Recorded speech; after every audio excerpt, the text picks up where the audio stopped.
FAR's point of view, some very good things happened when Governor Jindal came into office in terms of transparency, disclosures that he did for public officials, making material available on the websites.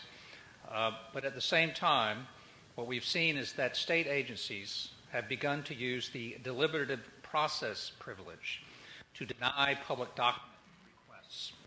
What is your evaluation of the status of open records law and compliance in Louisiana?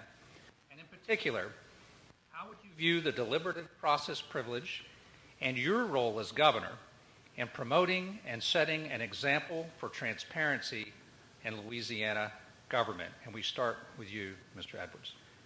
Open records laws and compliance with those laws is incredibly important if we're going to have a citizenry that has trust and confidence in state government and in local government.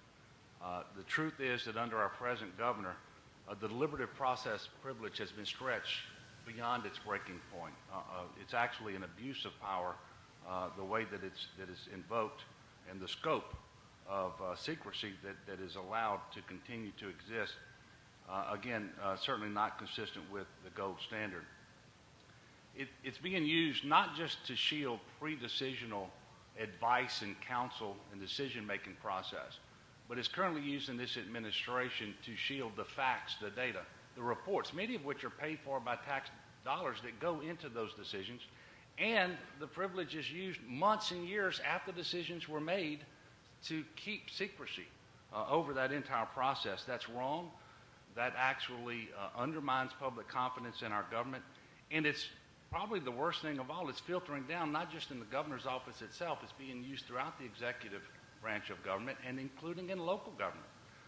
We've got to do better, and as a governor, I will set an example. By executive order, don't need to wait on anybody. We will change the way the executive process, the deliberative process privilege is being invoked, and the scope of activities and decisions that are being protected by that. Secondly, we will do so in conjunction with the legislature to make sure that other governmental entities, local government, are not also doing similar things because it's just incredibly important that people have confidence in state government. We do have some litigation pending now, and we might see some revisions to the privilege through the courts. That too would be welcome, but I wouldn't wait on the courts or the legislature. I would act as governor unilaterally through executive order to make sure we clarify this process. Thank you very much. And now for Mr. Leonard. You know, the Center for Public Integrity, a nationwide group, a respected group, gives Louisiana an F in that category. And I, unfortunately, agree with that evaluation. And it's because of some of the abuses and issues you're talking about. That's why on my first day as governor, my first day, I'll immediately issue an administration policy greatly curtailing and limiting this deliberative process exemption, and also either limiting in time or doing away with the 6-month blackout period with regard to budget-related documents. That'll be day one.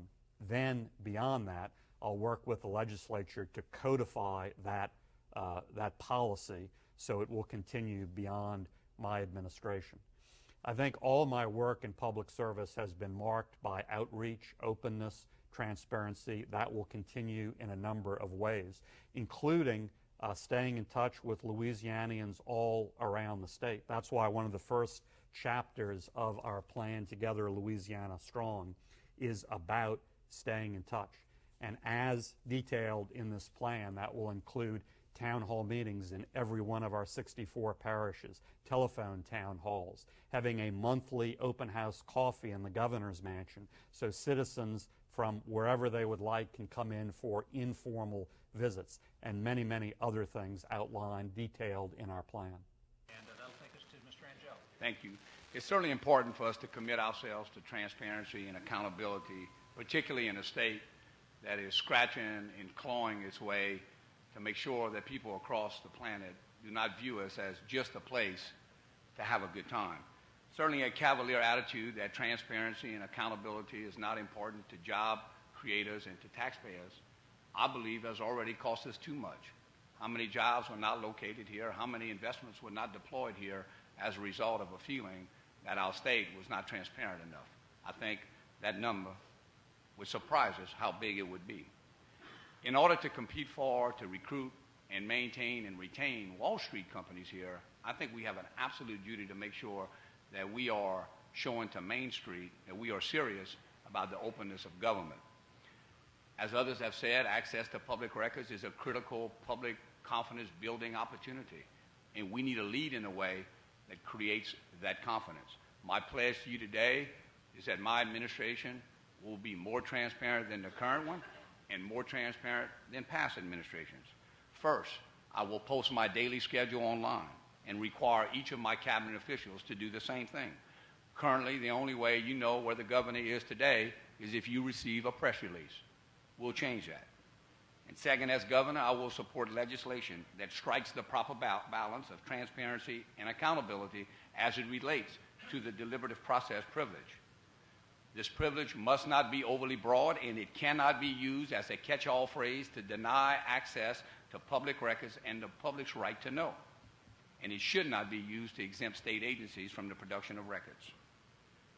But we must also make sure our policy does not de facto drive government officials into a smoke-filled back room. We need to create a cone and opportunity for our best and brightest to exchange ideas and to brainstorm without the consequences of premature ideas being taken out of context. PAR has obviously been the loudest voice for transparency in Louisiana for the longest time. I'll give you a seat at the table. We'll work together, and we'll move up from the F column to the A column.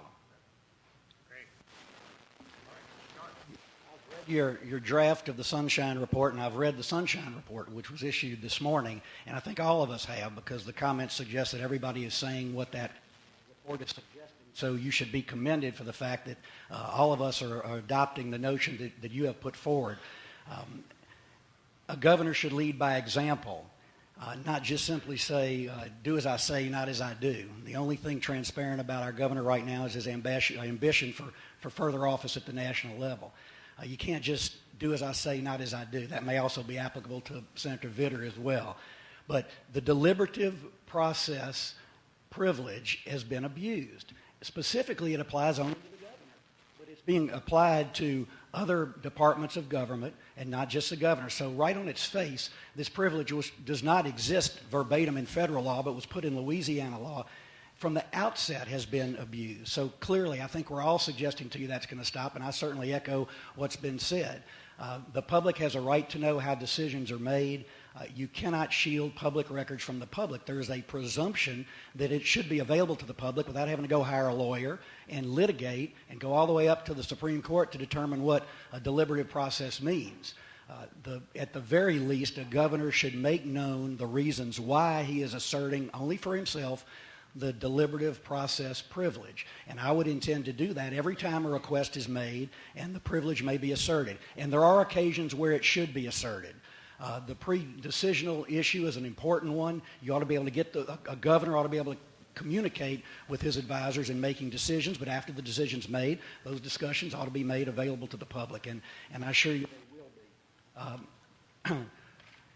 A narrow interpretation is important. Remember what Earl Long said at a time when we didn't have the ethics that we have right now. Don't write what you can phone. Don't phone what you can say face-to-face. Don't say face-to-face what you can smile. Don't smile what you can wink. Don't wink what you could nod. And in today's life, don't email what you don't want the public to see.